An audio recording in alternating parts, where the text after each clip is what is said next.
Let's give them a round of applause.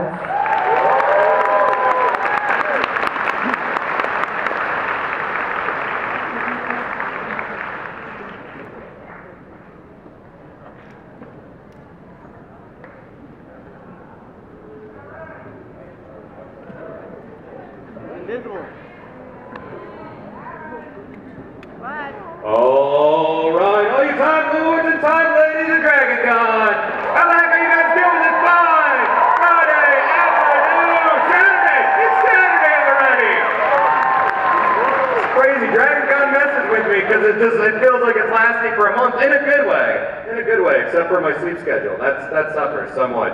All right, hey guys, so I'm excited to be here. My name's Aaron Sagers. I'm with the Sci-Fi Network and Sci-Fi Wire, and the guy that I'm about to bring out is awesome. You guys all know and love him. But before I do, it's something of a tradition that when you have a Doctor Who panel, you have to have a sonic screwdriver salute. I need to test the fandom out there. So I want you to fire them up, get those sonic screwdrivers going. Fire it up. Sonic's up. That's right, it's like a beautiful Sonic Christmas tree out there. Yeah, all right, I like it a lot. All right, DragonCon, without further ado, of course you know this man from The Crown, which is a really good show on Netflix that you should be checking out. But of course he's the 11th Doctor, give it up for Mr. Matt.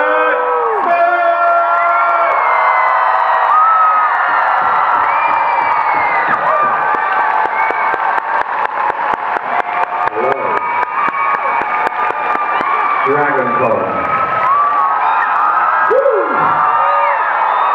One so crazy convention, man. Yeah, I mean we were just saying. Wow, yeah, it's mad. It is. Yeah. Why do you think? From your perspective, why do you think DragonCon is different? Because we run the gamut. New York Comic Con, everywhere. San Diego. Thank you, There you sir. are, mate. Yeah, pleasure. So why do you think DragonCon's different? I don't know. Maybe it's something about Atlanta, maybe it's something about the fact it's got the word dragon in the title. Been loving Game of Thrones, by the way.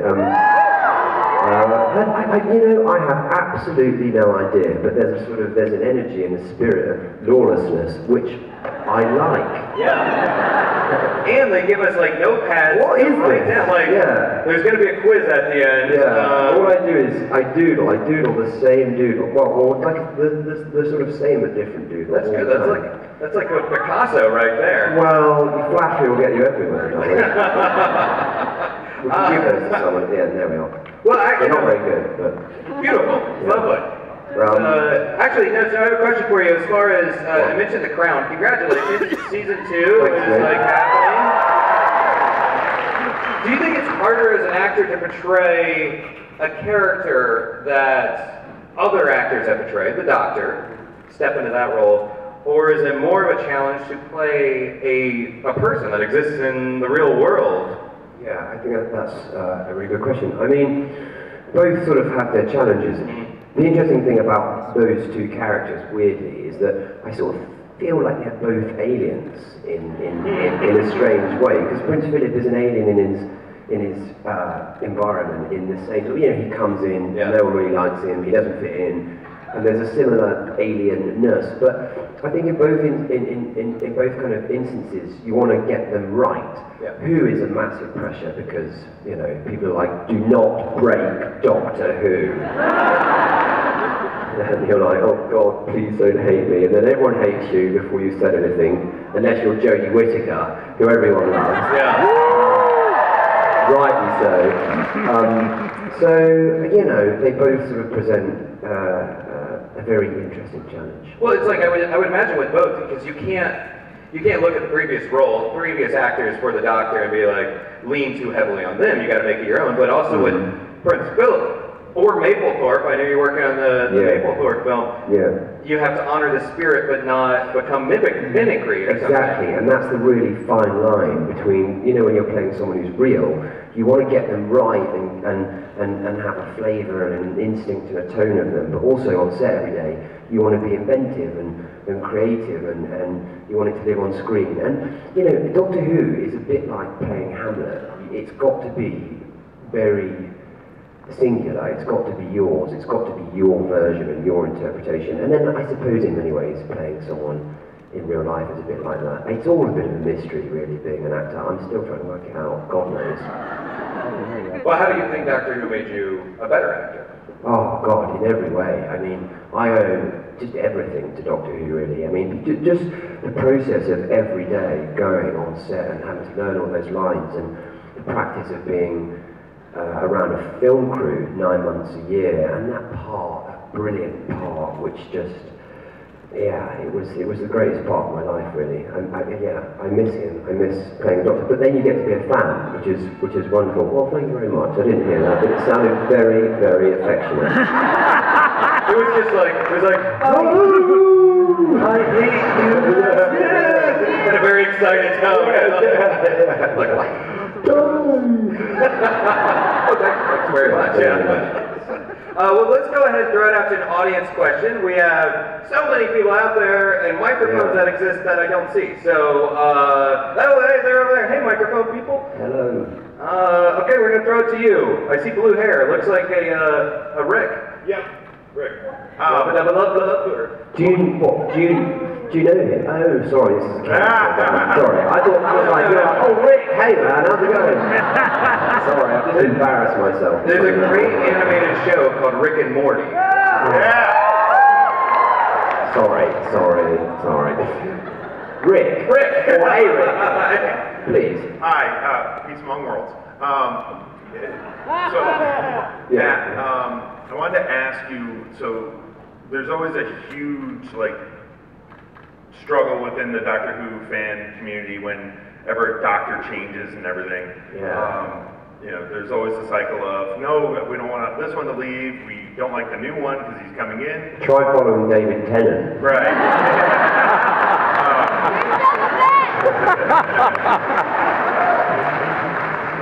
And then, of course, over the seasons, we always grow to love that Doctor each time. It never fails. I wanted to ask you if, when you started, did you get any advice or tips from David?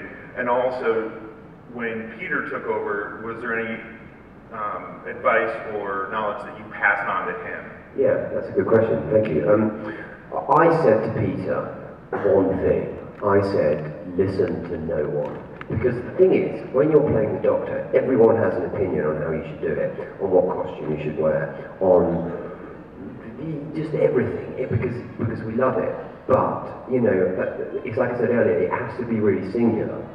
And I think you've got to be really, have a laser vision on, I want to do this. Like, for instance, I knew things about I knew I wanted him to be clumsy. There's just little sort of traits that you go, I want him to be like this. And I knew I wanted him to feel professorial and mad, basically.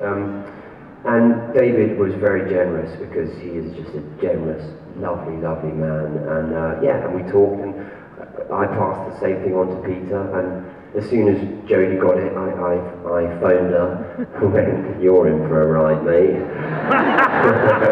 Good luck. Because it's mental. I mean, it's like nothing. It's like no job. It's like no experience. And it's the most, wonderful thing. Stephen Moffat always described it. He's like, when you have a Doctor Who screening, you walk in and people cheer for some unbeknown reason. And then you go and you're in another movie and you walk in and everyone's quiet. And you sort of don't know why. There's something about Doctor Who. Thanks. Actually, as a follow-up to that, I don't think I've ever talked to you about this, but there's the nature of change of the Doctor himself or herself, and there's a lot of questions about that. But when you're in the role and you're working with Karen and Arthur and they leave and then Jenna steps in, you have to go through a transition as an actor. Like, the character does, but there's also the transition into, you're working now with a new co-star. Yeah. Was that exhilarating in a way because you had to you guys had to create a new dynamic. You had to figure out each other's beats and everything together. Which is tough, you know, because you become so entwined with the people, with your companions, and they do really become your companions, like me and Karen and Arthur. I mean, I'm not sure if anyone was in the signing this morning, in our signing. Was anyone there? Was anyone there?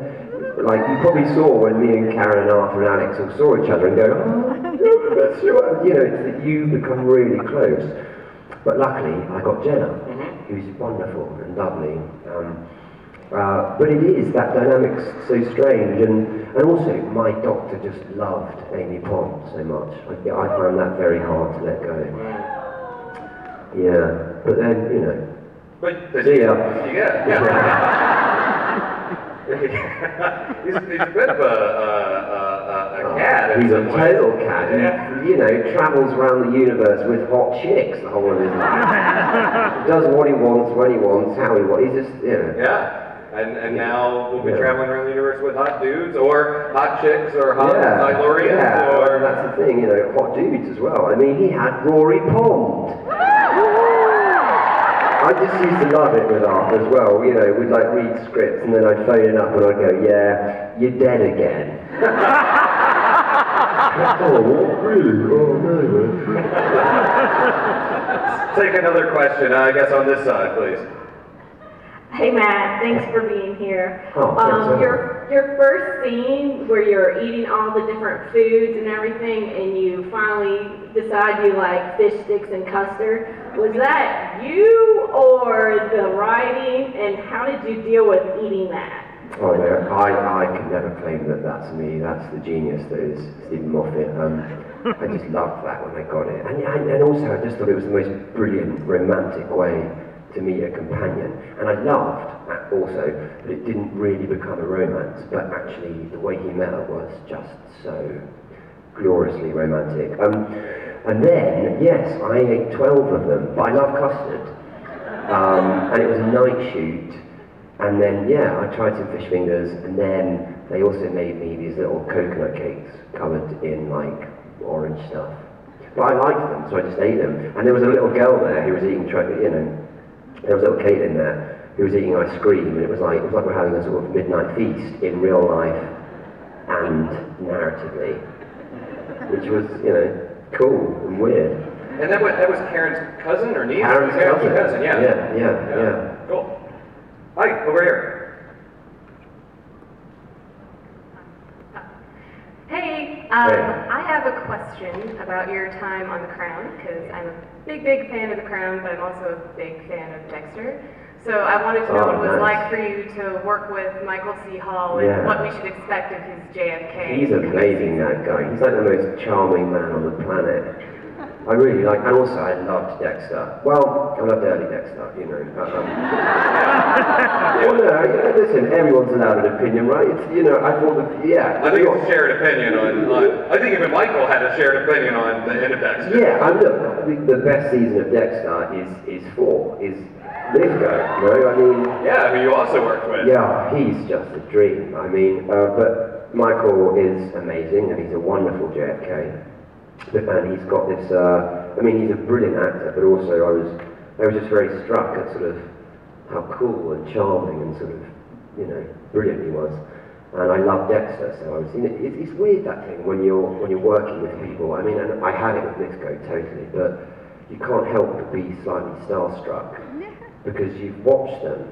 Do you know what I mean? That never leaves you, and it doesn't matter who you are, or, you know, and some people have it with me, and I have it with other people, and it's a strange shared experience, isn't it? Fame or whatever that is. I don't know. Getting very philosophical. I always think these things are a bit like therapy. Why do you think that? Well, I've never seen a therapist actually, but a lot of people tell me I should, and I don't know. Let's talk about me. I'm going to start charging you for these panels. Oh yeah, thanks. Hi. Hello, Mr. Smith. I have a request. The best thing that we can get out of this panel is to feel like we have an actual one-on-one experience with you rather than watching all of your other interviews you've ever done. So I was hoping you could share something with us that you don't normally share, something to make us feel special. Yeah. Johnny, could you come out please, mate?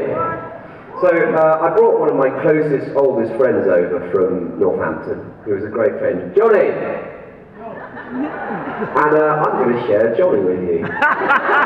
DragonCon, give it up for Johnny! Hello, man. So, and then we can have a photo.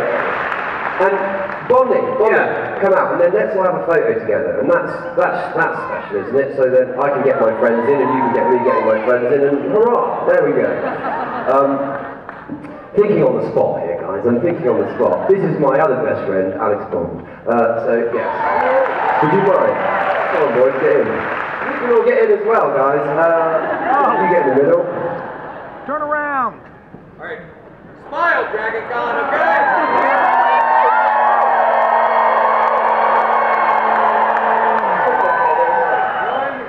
1, 2, 3. Woo! Thanks, guys. Thanks. I don't know if that's special, is it? Or, I mean, what else could I do? I could, well, I mean, yeah, you can have that. There you go. Which is a silly drawing, but there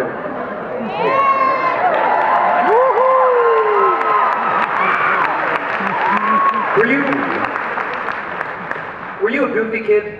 Like, what kind of kid were you? I was a weird kid, yeah. I really was, you know, it was, which they all testified to. It's, to anyone who feels peculiar and strange, just keep going with it, because it's kind of one of those things, yeah, I was quite an odd child. I was good at football, but I had a speech impediment, quite a bad speech impediment as a child. See, therapy, I told you.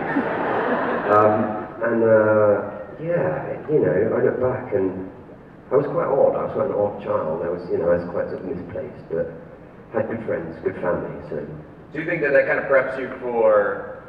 Because the Doctor is sort of an outsider. Like, he doesn't really belong to anyone. Yeah. And even with like American Psycho, you know, Bateman is obviously an outsider. Yeah. Like, do you think that kind of childhood of feeling a little bit off, a little bit weird, preps you for these kinds of roles, which are outsiders?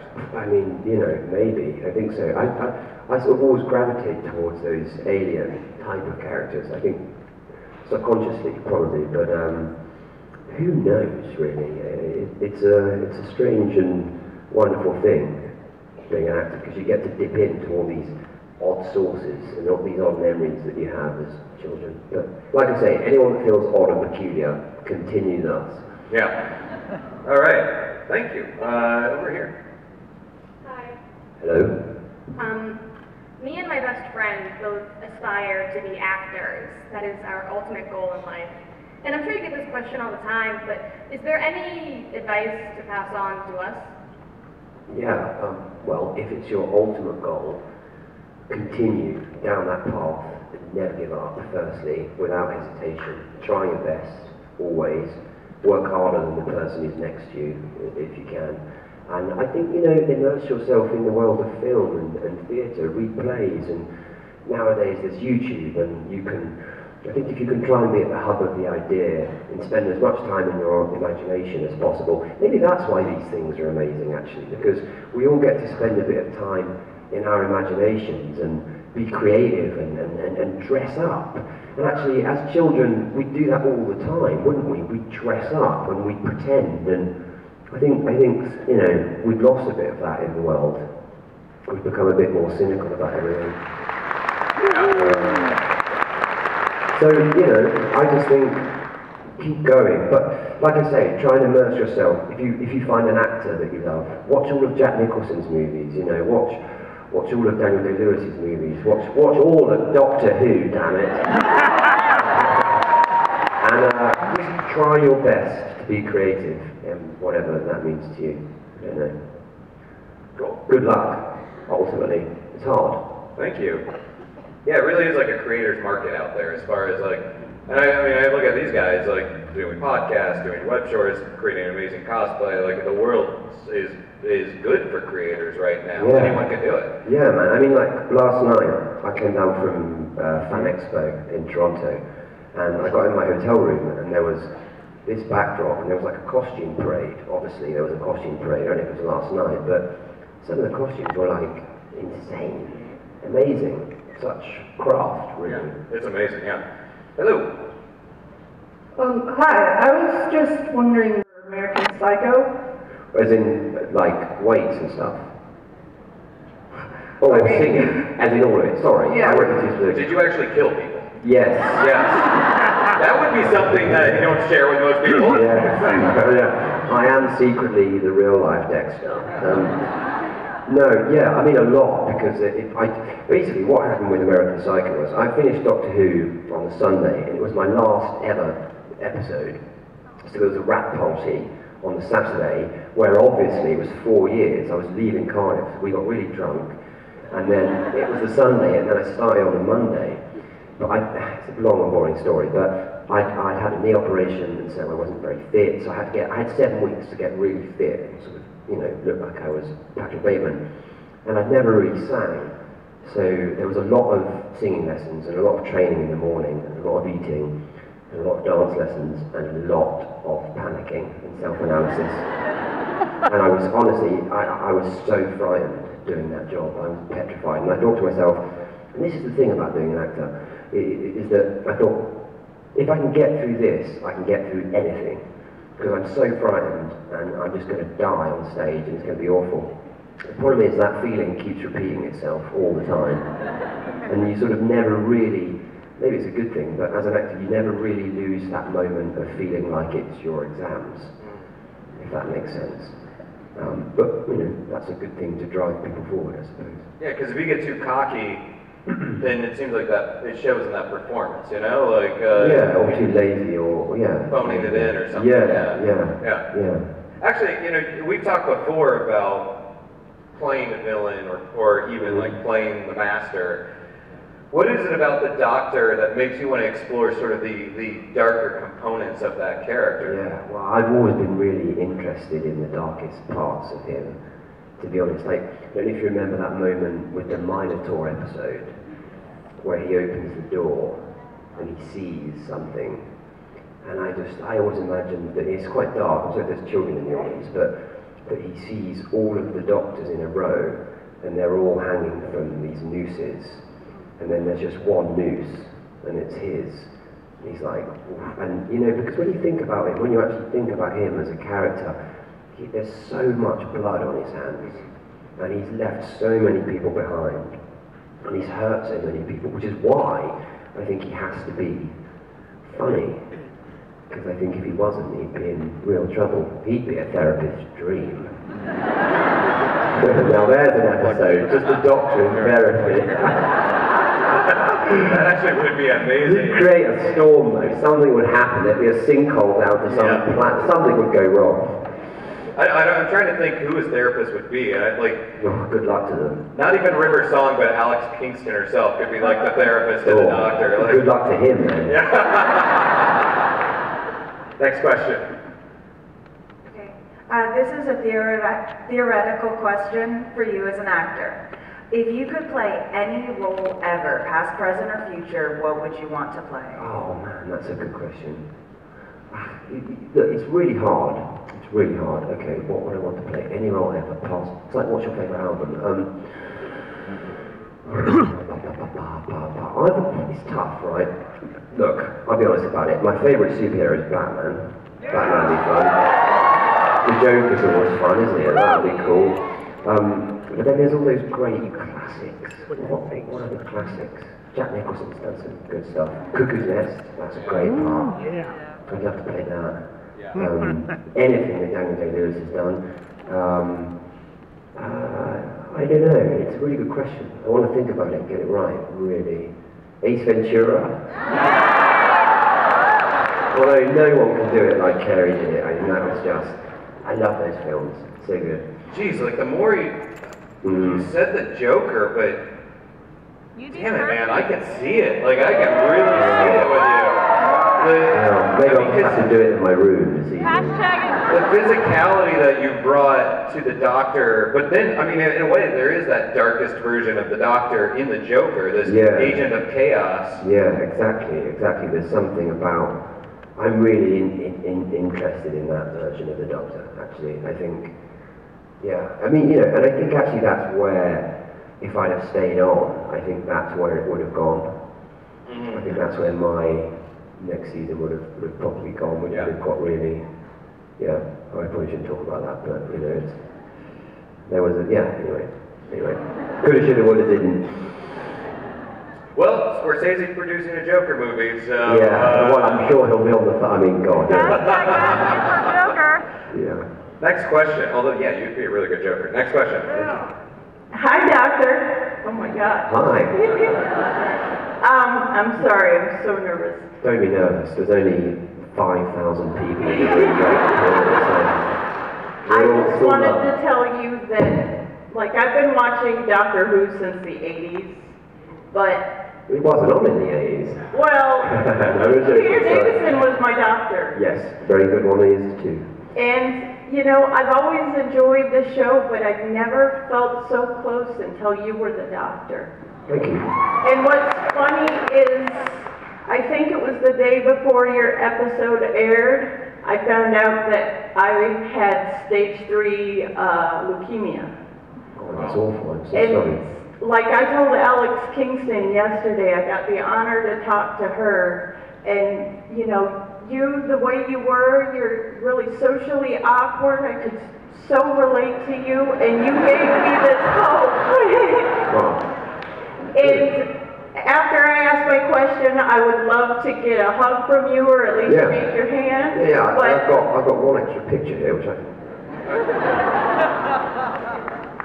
But I was honestly wondering, like I said, you meant so much to me, but out of all the episodes that you did, which one was the most important, the closest to your heart, and why? That's a good question. I mean, I guess I've got two answers to that. There's ones that are my favourite. I'd have to think about the ones that are close to my heart, really. I always think Vincent and the Doctor is quite a sort of emotional episode, because I just think the idea that you could show him, because when you think about it, he didn't know. He never sold a painting. And this guy that changed the face of art did not know. And the idea that you could bring that to someone and make them understand. And I think Tony Curran, when he walks into that room, does such a brilliant job.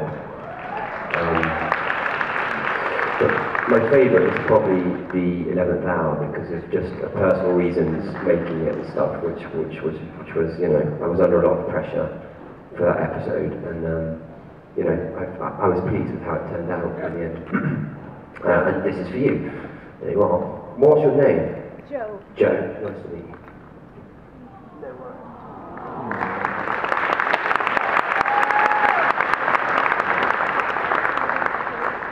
Oh, nice, man. And it's red. Cool. Yeah, I have to say, as far as Vincent and the Doctor, like, there's been depictions, on-screen depictions of Vincent Van Gogh in many movies, but Tony's is still like the one that I personally just love the most. He's great. Well, the question comes up, what's your favorite and everything, and when you've worked on so many productions and you're kind of taking notes of how directors are working, have you kind of gotten the bug to direct yourself? Yeah, I do think I could direct a good episode of Doctor Who. Not that, I mean, I don't know would, but I think I know how to direct that show now. I think we had some good directors, but yeah, one day definitely it'd be nice to develop that string to one's bow. Yeah. Hello. All right, so I love you and like everything we've talked about, but I want to know how you prepared for the best rendition of Mr. Collins ever in Pride and Prejudice and Zombies. Thank you very much. Flattery will get you everywhere. Well, the thing about Mr. Collins is, I thought he's got to be the complete opposite of Mr. Darcy. So you take Darcy as this sort of roguish hero who doesn't say much, and I thought, well, he's a roguish hero who doesn't say much, so Collins can be a coward who fumbles and bumbles, who, you know, overtalk. You know, it's about making him completely opposite, really. And then, yeah, I work with this really cool acting coach called Martin Nedworth, and he helps me a lot. And yeah, and he helps me be funny at stuff, I guess. You don't need much help. If I dare say, well, thank you very much. Yeah, so that's sort of where it all began. And then you know, read the book and hope for the bloody best, really.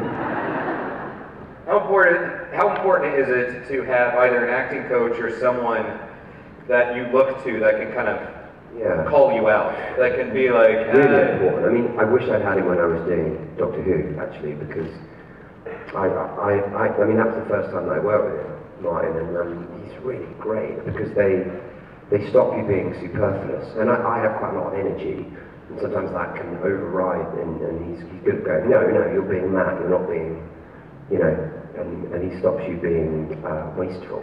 This is, you know, all a bit actory, but yeah, he's brilliant, he really is. It's interesting, yeah. Yeah. Hello. Hi. Hey. You are my favorite doctor. Yes, take that, Father 10. And I was wondering if you could make any room in the TARDIS, what would it be? That is a brilliant question. Well, look, where do we... Firstly, what room would you make? A donut room. A donut room! Yeah. I want a donut room right now. Yeah. Okay. Well, I'd have a room that rains Starnix for start. So you just get in there and it's just raining sweets, and you're like, whoa, why is it raining sweets, man? And then there's a hippo that lives in the corner called Clive. And who's really grumpy. And then on the left wall, there's just this big sort of door that leads to a spaceship that leads out to sort of some grassland where the hippo can go and hang out when he gets sort of bored. Obviously, yeah. Yeah. There's a tennis court over here, there's a football pitch over here, there's a drum kit, there's a big cinema, and there's a library full of Roald Dahl books. And the piece de resistance is there's an otter called Boris who lives next door to Clive, who is a fan of line dancing. And yeah, that's what I do. And I'd have a bar in it as well. I mean, that's okay. Yeah. No donut room. No, I know. The donut room wins, I think. You can have a little donut alcove in your room. Yeah. And here's the donuts. Yeah. Good question. Good question. Hello, over here. Hi. Matt Smith, Yes. do you still like bow ties? Yeah, bow ties are cool.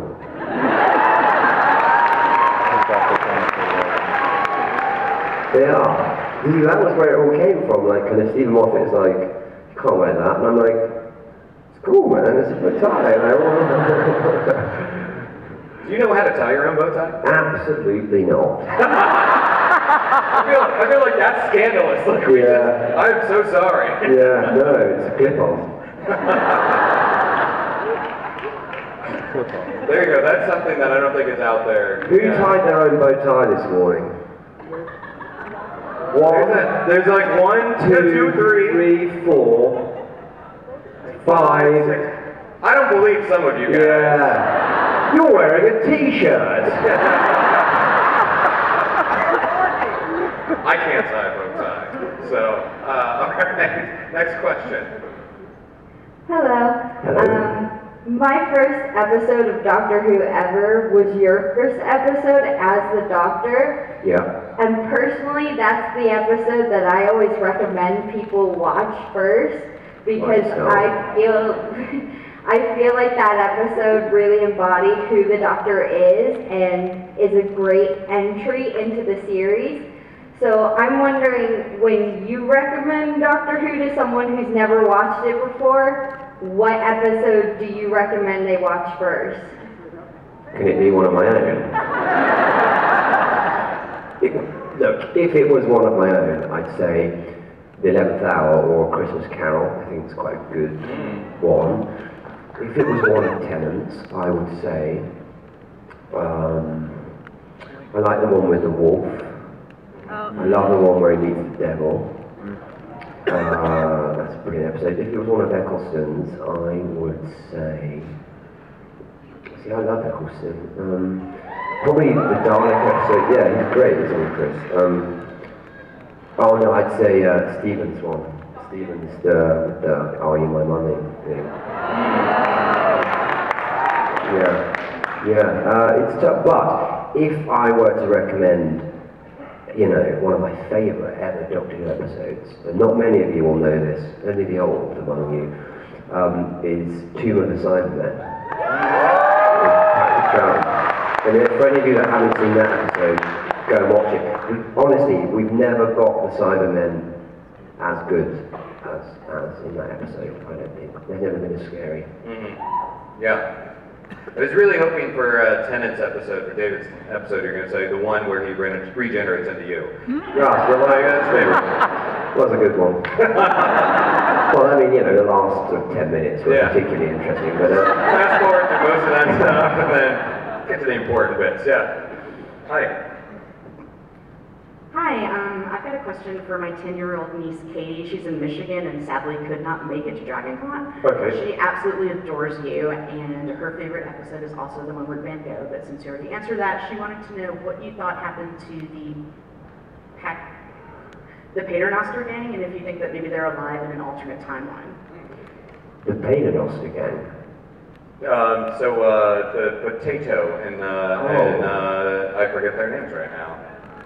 Yeah, so Drax and Vastra.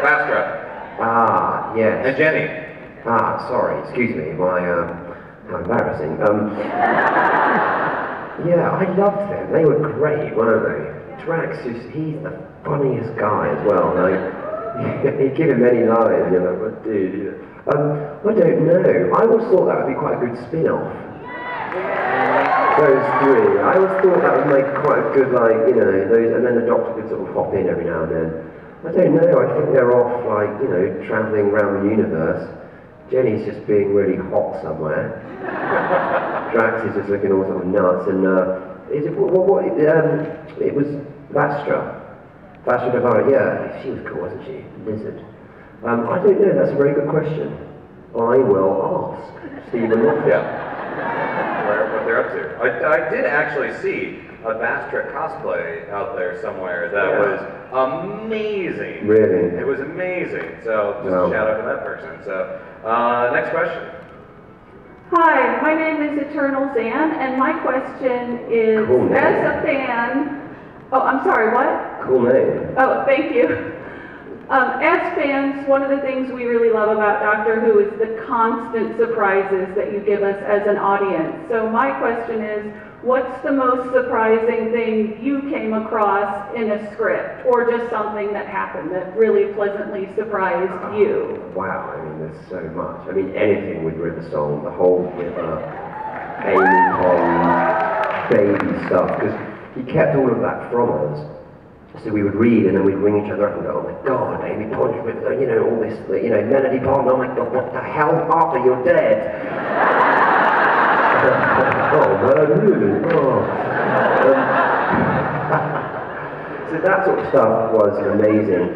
The stuff at the top of episode 1, you know, all the Doctor's name stuff, which he told Alex, but never me, used to really wind me up. But what was amazing was that you would read them, and you would read them as a fan. So you get the script, and it's much like watching. It's a different experience. Reading it is sort of amazing because you know, especially when you're playing the Doctor, you know you're like the 5th or 6th person to read it probably, and you're going wow, wow, wow, wow, and it's like when you watch an episode, like you digest it in that way. And when they're brilliant, they're so brilliant. So it was a constant thing really, and especially with Stephen's episodes. yeah, constantly. There was so many surprises, really. Did you have any kind of ritual for your first read of a script, like every time anyone came in? Yeah, I'd sit down, I'd make a cup of tea, and I'd go, and it's great because it starts, and it's like, you never tire of like reading. It's weird. It's a weird, like, interior, TARDIS, day. You know, the Doctor opens the door to a galaxy or whatever, and you're like, you know, they're such brilliant reads. And even seeing the Doctor on a script is quite a strange thing. And then even when you watch it and you see your name, the Doctor, played by me, actually. Yeah. Yeah. Hello? Forgot where we left off. Over here? Hi. Okay. Mine is a two-part question, but we'll keep it to one part. Oh. Okay. Well, what was it like to be with Tom Baker? Wonderful. Yeah, everything you wanted to be, really. Mad and doctory. You know, a great privilege for me. He was such a fantastic doctor, and such a seminal doctor, actually. He did so much for the show, and it was, you know, I got to hang out with him for a whole day, and it was brilliant. Actually, I'm curious, like after the 50th anniversary special, which was just so, it was a tight story, it was a great story, and it just hit so many high notes, and then after that is your exit. You know, you had it was the Christmas episode, right? Is when you departed. Yeah. Did you feel like a bit of pressure of, we just nailed this 50th anniversary thing, and now I've got to depart on my own? Yeah, of course, because you were never going to hit the heights of having the same doctors in a room is amazing. Even now I go, wow, it's quite an exciting prospect. And that was, but you know, the 50th was always meant to be the centerpiece in many ways, you know, because it's the 50th birthday of everyone. And it's not about me. That's the thing about when the Doctor regenerates. He's not dying. It's the same person in a different body, you know, and he's reinvented, and he can't really, he's not, I don't know, it's like, he's carrying on. We mourn him as an audience, but he's alright, he's just, you know, getting an upgrade. Yeah. Straighten up. Hello. Hi Matt, I'm Callie. Yo. So, two parts. My bestest best friend Renee is pregnant, and she is literally going to go into labor in like any time now. She's not in this room right now, is she? No, she couldn't be here. So if you could give her a shout out, that'd be great. And then if 11 and River ever had a child, what do you think that child would be like? Sweet Mother of God. Well, it would be impossibly handsome, for one thing.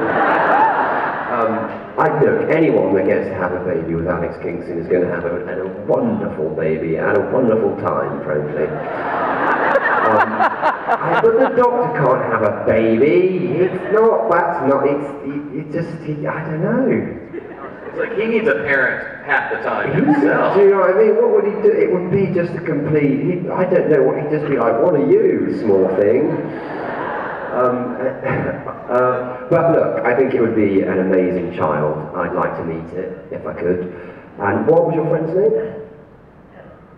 Renee. Renee, good luck. I hope it's going to be painful, but it's going to be worth it. Speaking from experience, Matt? I've got a background in midwifery, actually. So. It was your safety career. Well, exactly. Yeah. Another question. Out of all the Doctor Who episodes, what was your favorite moment on screen? Very good question, my friend. That is. Do you know what was really fun? But it wasn't one of my favourite episodes because for personal reasons, I was at the time we filmed it. It was early on in my Doctor career or whatever. But in The Beast Below, which is episode 2 of season 5, there's a moment where me and Karen come down a slide into a whale's tongue, and they built us this. Honestly, it was fucking enormous. This huge slide. Yeah, I'm not an idiot, sorry. It was flaming enormous. And it was this, it was this massive slide. We were like, whoa, man, and we got to do it all day. But as the day wore on, we realised that all the cabbage and fruit and, you know, in Doctor Who it's full of like goop and goo.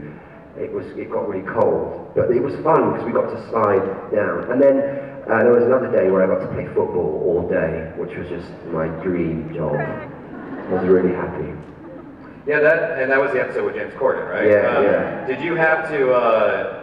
Was that you lobbying Steven to get a football scene in there? No, I don't even know how it came about. I mean, I think they knew I played football and stuff, but yeah, I was just like, whoa, yes, and he plays football, and I was like, like, I'm going to need another take of this. Yeah. Can we do this one again? Yeah. Literally all day. And Yeah. James was, you know, such a great.